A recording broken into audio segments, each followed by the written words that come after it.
같습니다. 네, 첫 번째 얘기부터 좀 시작을 하도록 하겠습니다. 갑자기 최순실 씨의 얘기가 나왔습니다, 기자님. 네네. 네, 2016년도인데요. 최순실 게이트 사건이 터지고 나서 네, 그때 당시에 이제 민주당 의원이었습니다. 안민석 의원이 최순실 게이트의 저격수로 나왔습니다. 그래서 최순실 씨가 수조대의 은닉 재산이 있다. 그 재산은 박정희 전 대통령의 재산이다.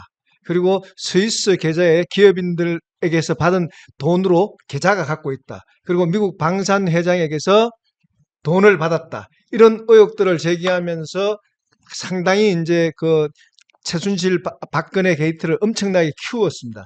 그래서 최순실 씨가 이것은 아니다. 허위공포 사실로 손해배상 청구 소송을 했습니다. 네, 네. 했는데 이게 대법원에서 1심에서 무죄, 2심에서 무죄. 그러니까 안민석이 했던 말에 대해서는 정치적인 책임이 없다고 했는데 네. 대법원에서 일부 유죄 취지로 파기환송을 했습니다. 뭐냐 하면은 뒤에 두 가지입니다. 스위스 계좌에 기업인들로 받은 돈이 있다는 부분 하나 하고, 그다음에 미국의 방산업체에게서 돈을 받았다는 부분. 두 가지는 아무리 그때 당시에 안민석 씨가 국회의원이었지만 사실관계 확인을 하지 않았다는 부분에 대해서 대부분에서 유죄 취지로 파기환송을 했고요. 여기에 끝나서 이것은 민사소송이고 형사소송의 1심 판결이 7월 10일 날 일어납니다. 검찰이 마지막 구형을 얼마나 했냐 하면은 안민석 씨에게 1년 구형을 했기 때문에 네. 이것도 같이 한번 두고 볼 일입니다. 맞습니다.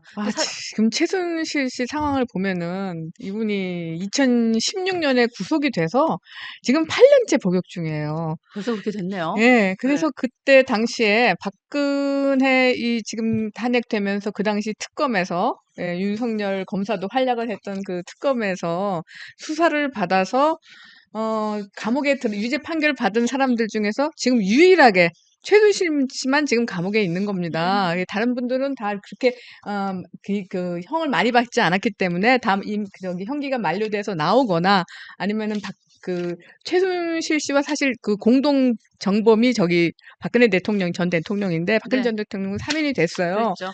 그래서 저는 지금 이게 그 박근혜 전 대통령과 최순실 씨를 지금 경제적 공동체로 엮어가지고서는 지금 그 제3제 뇌물로 해가지고서는 그랬죠. 이게 지금 18년형을 받은 건데 여기에 대해서 이 그 제3자 뇌물 경제적 공동체 논리를 개발한 사람이 당시 윤석열 검사였다고 알려지지 맞아요. 않습니까? 그래서 윤석열 대통령이 좀 결자 해지 차원에서 자신의 임기 때 대통령으로서 최순실 씨를 사면해 줬으면 좋지 않았을까? 저는 그런 좀 아쉬움이 아, 있습니다. 그래요. 그렇게 예. 생각을 하세요. 우리 행정님은 어떻게 보셨는지도 좀 궁금하네요. 그러니까 이런 거죠. 너무 정신없이 모든 사람이 치고 까니까 억울한 지점을 드러놓고 얘기할 수 없는 상태에서 그냥 당했다고 봐요. 그러니까 실질적 진실도 있고 터무니없는 저런 부분들이 끼어드는데 이걸 네. 구분해서 얘기할 수 있는 아무도 그 사람의 말을 들어주지 않는 그런 시점이 있었다고 보고 일부 인정하더라도 억울한 지점이 있었는데 아무도 거기에 대해서 돌보지 않았다라고 하는 부분이 있고 뒤늦게라도 그런 부분에 대해서 조금 이렇게 나올 수 있다라고 하는 것은 또 한편으로서는 또 우리 사회가 균형 감각이나 정의가 있다고 그렇게 봐야 될 것 같고요. 그러니까 안민석 의원은 뭐 미국에서 교수를 했기 때문에 영어를 잘 해요. 근데 독일을 잘 못하는 것 같고요.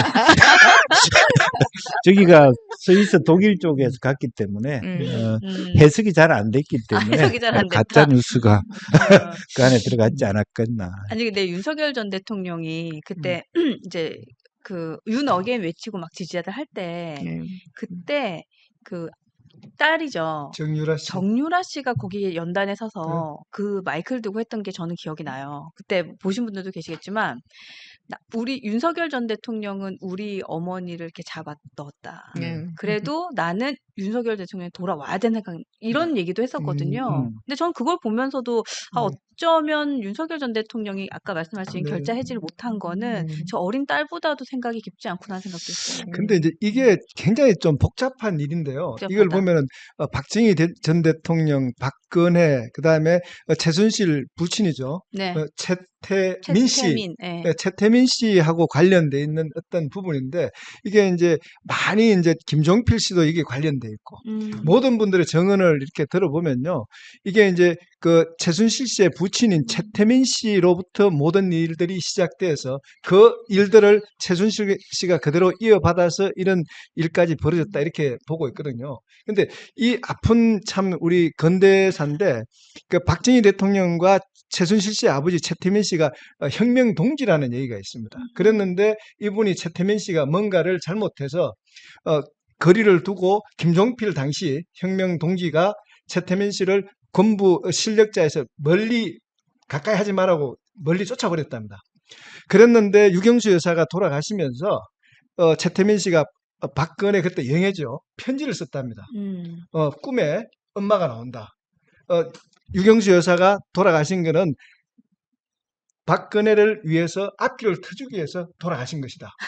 그러니까 그런 어떠한 구구절 편지를 써가지고 그때부터 최태민 씨가 박근혜 그 영예를 거의 94년도까지 돌아갈 때 최태민 씨가 죽을 때까지 가스라이팅을 했다. 그래서 심리적인 지배를 했는 그 결과가 지금 이제 그 여파가 최순실 씨한테까지 넘어가서 그 지금 박근혜 대통령을 망친 결정적인 원인이었다. 지금 그렇게 분석도 하고 있습니다. 그런 얘기도 사실은 네. 있죠. 네. 예, 예. 그리고 또 글 주신 분도 최태민도 사이비 교주 아니었습니까? 뭐 이런 글도 올라오고 있고 예, 많은 얘기들이 사실 있죠. 예. 저는 이제 그 당시에 휩쓸려 갔을 때 일부분에 좀 안타까운 것도 있었다. 안타까움도 있었다. 그런데 정치인이 저렇게 악의적으로 저렇게 1조 원, 2조 원에 어디에 숨겨놨다든지 저런 얘기하는 거에 대한 일반 국민들한테 할 수 있는가? 저는 그 점에 대해 가지고는 굉장히 안타깝다.